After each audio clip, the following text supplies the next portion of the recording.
Hello, in this example, we're going to take a look at textbook problem 1.37 in your textbook. This can be found in chapter 1. If you take a look, it's a kind of lengthy description, but it's pretty much all wrapped up in this diagram down below. Let's read through it quickly. A landowner wants to excavate a gravel embankment located on their property. The embankment slopes upward for 225 feet. There you go, 225 feet at an angle of 20 degrees. There we go, 20 degrees above the horizontal, and then levels off onto a flat wooded area. Okay, this must be the flat wooded area up here, as shown in the figure. In granting a permit to excavate, the local conservation commission has specified that 1, the existing boundary of the wooded area, point B, must remain undisturbed. Okay, so they can only take out dirt up to there.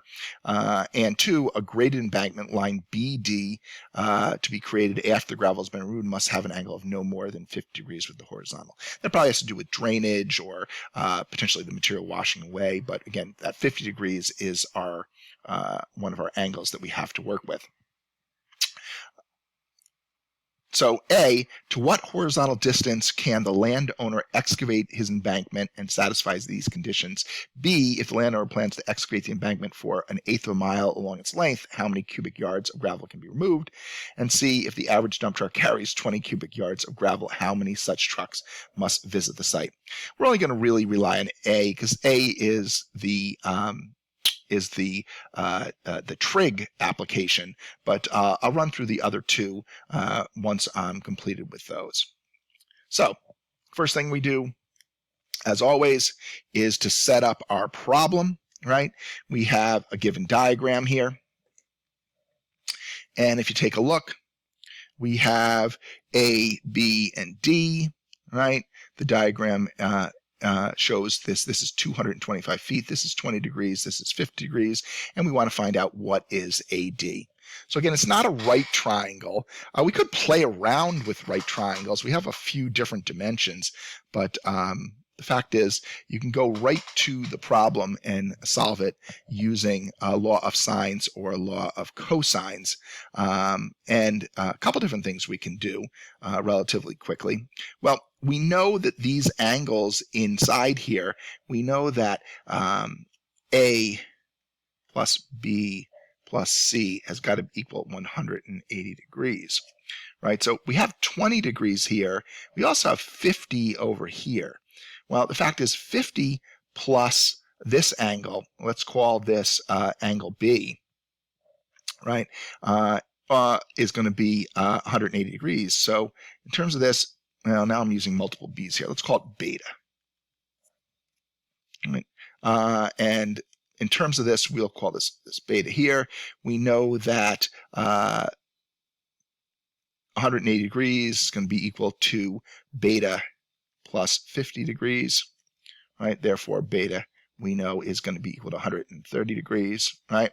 And we know these three have to add up to this. So we'll call this one theta up here. And we know that theta plus 20 degrees plus 130 degrees has to be equal 180 because the three triangles, the three sides, internal angles of a triangle have to add up to 180. Therefore, theta will be equal to 180 degrees minus 20 minus 130.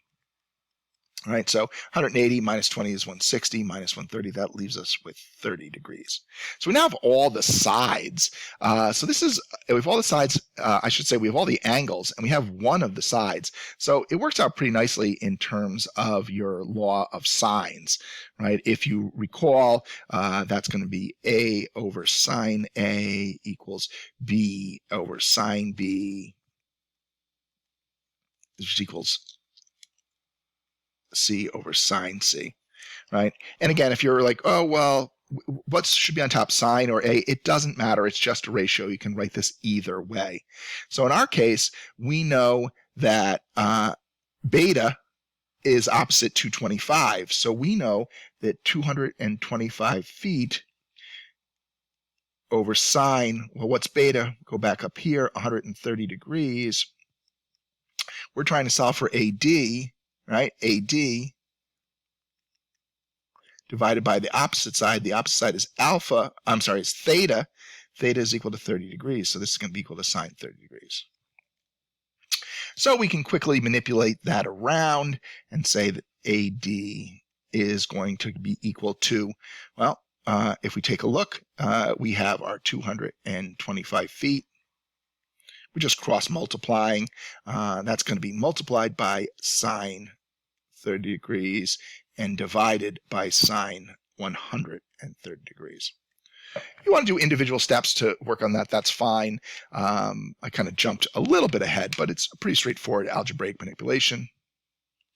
So I'm going to clear this last one. So we have 225 times sine 30. Again, make sure your calculator is in degrees, divided by sine 130.